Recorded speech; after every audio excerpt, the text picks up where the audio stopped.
Really happy to be still, playing and have an opportunity to compete with these guys. Obviously, basketball season is a long season. To get to this point where not only are you still playing, but you're playing for something that meaningful and playing for each other. And, you know, um, it's pretty neat. So I was really proud of our effort this afternoon, excuse me. But I was even more proud of our fans' effort. Wasn't by far not the best or biggest crowd we've had, but I thought their engagement throughout was really, really good. So I'm thankful for that. And obviously, we'll have another opportunity here. We don't know when yet, but to play at home, and I'm hopeful that we can replicate that.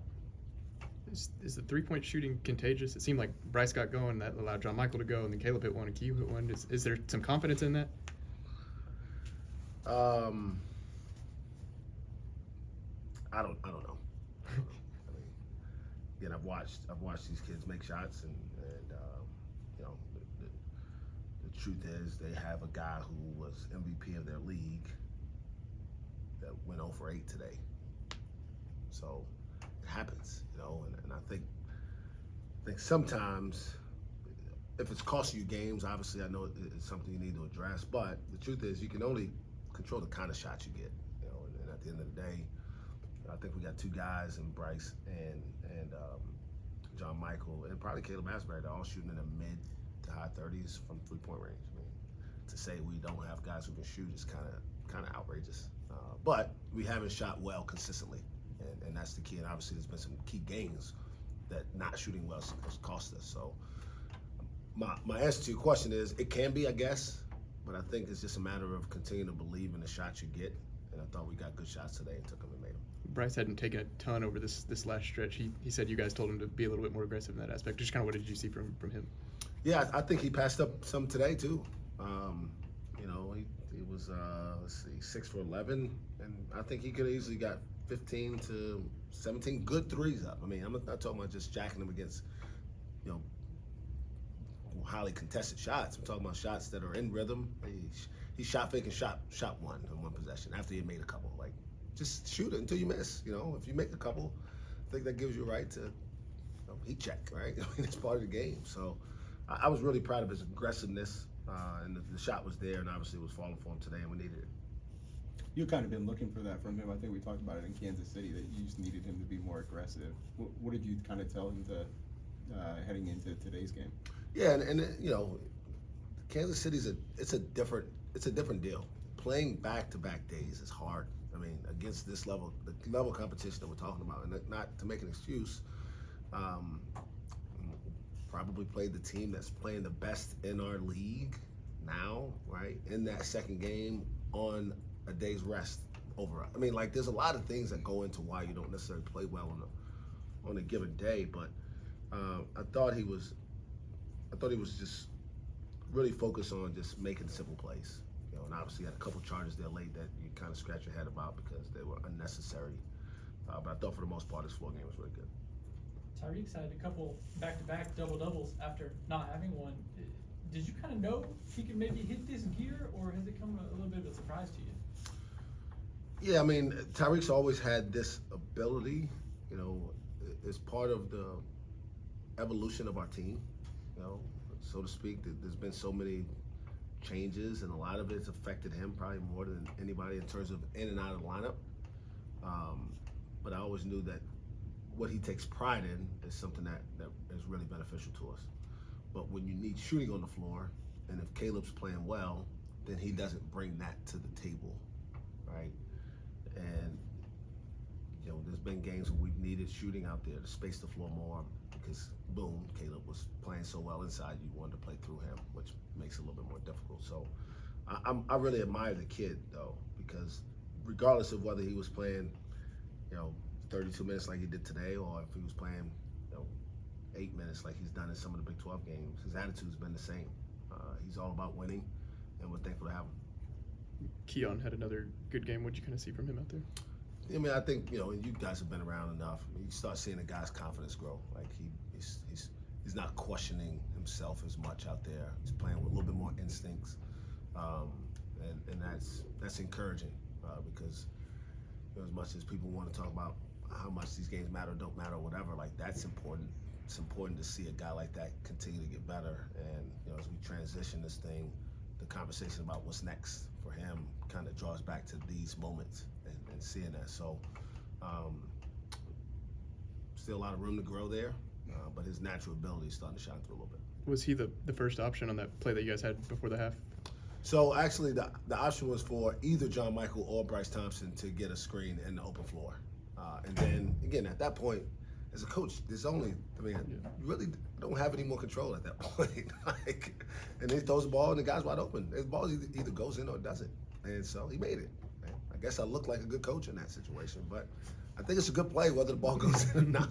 Like, you kind of got to step back and, you know, I never want to remove, you know, the accountability for us to play well from me. It's ultimately my job. But I think coaches get too much credit and too much blame sometimes. How dangerous is this team when, you know, the offense is clicking like it was today? Yeah, I mean, really what you're talking about is when we're making shots, you know, at the end of the day, because that's what a good offense finalizes in, the ball going through the basket. I think what we got to focus on is being the best version of ourselves on the defensive end, no matter what, because we're not going to always make 11 threes. And on nights when we make 5, we still got to find a way to guard well enough to make it hard on the other team to not score.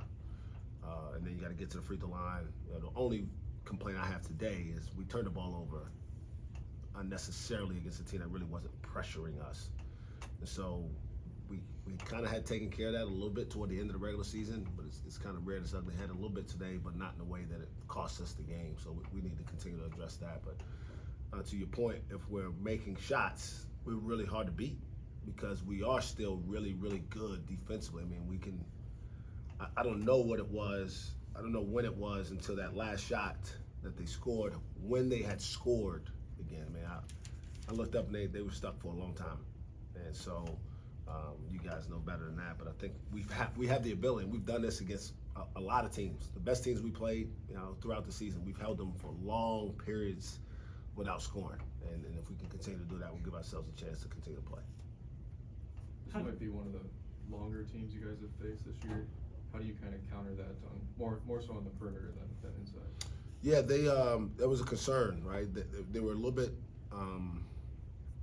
unorthodox in the sense that their guards posted more than the guards we played, and more than their bigs posted. You know, and the bigs actually shot more threes and actually initiated offense. So to have our guys be able to digest that and still play with the aggressiveness, I thought that our length and ball pressure really slowed them down and made it hard for them to run a fluid offense and not get as many good looks. And so what we did also was just be able to load up on the backside and help more when they did throw it inside. Because regardless of how much size advantage, if you have a 6'5" guy posting up John Michael, and Musa Cisse's on the backside, it's still a little bit more difficult to score in there. Was BT the guy you called to write the win on the whiteboard? No, you know, so it's not just making shots, right? When you have 5 turnovers, it's hard to get that pin. So 5 turnovers kind of negated some of the plays he made. But Tariq was the guy today. And, you know, I thought he set a great tone for us. It's really about the energy, the positive energy, not necessarily the things that show up in the stat sheet all the time. But I thought his energy on defense, I thought his energy on the offensive glass really set a great tone for everything else we did today. How big is he? I mean, he's obviously been important over the past couple of weeks, but how crucial is he to you guys getting to Vegas? I mean, it's the next game, right? So we need him to play really well. You know, obviously, I think the teams that we could play are playing now, so we don't know. And obviously, some of it is opponent-driven. But when you can impact the game without needing the basketball, without having to have plays run for you, that's where you really create value for yourself. Because it's only one ball, and you know, not everybody gets to shoot or whatever, right? And so he does the job that most people don't want to do, and that's why he's as respected as he is in the locker room. Mike, you just talked about Reek's role changing more than anybody on the team this year, and even with as well as Caleb was playing offensively earlier this year and Musa was playing defensively, does any part of you kind of maybe wish you would have given Reek some starts or 32 minutes earlier in this season? Explored that a little bit? Not necessarily. I mean, I try not to. I mean, at the end of the season, to be honest, I'll go back and I'll review it all, and I'll probably kick myself 15 times. We got 15 losses. About one thing I could have done a little bit better. But the truth is, our team has evolved so much. There was an opportunity, right? And we talked about this, and we talked about this with Reek.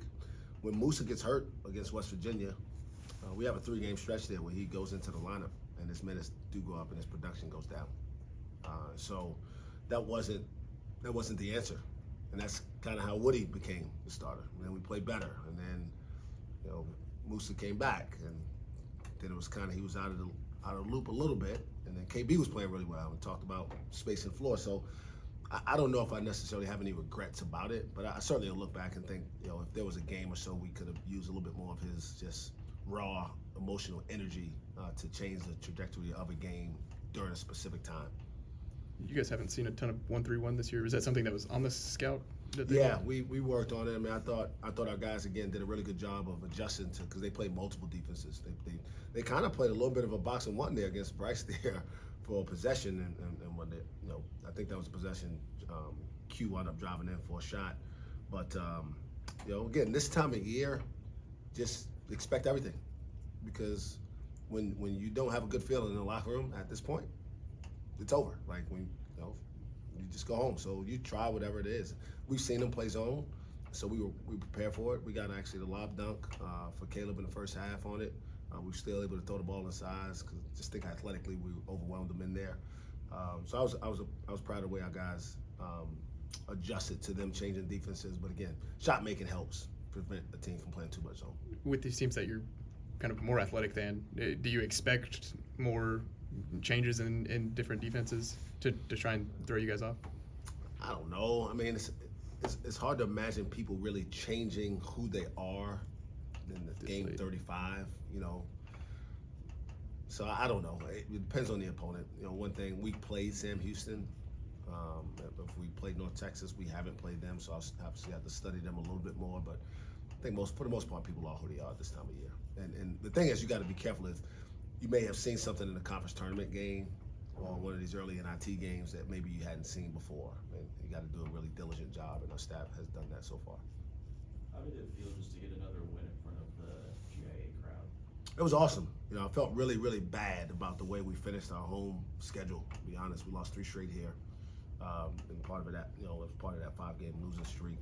And you always want to have your fans feeling good when they leave here for the last time, and we got another chance to do it. So I'm thankful we got the win today, kind of knock some of that off, and hopefully we have a better crowd even than we did today, because we've been on spring break, and I understand a lot of students maybe have been traveling back today, and the early Sunday game is always a little bit more challenging with church and other family obligations.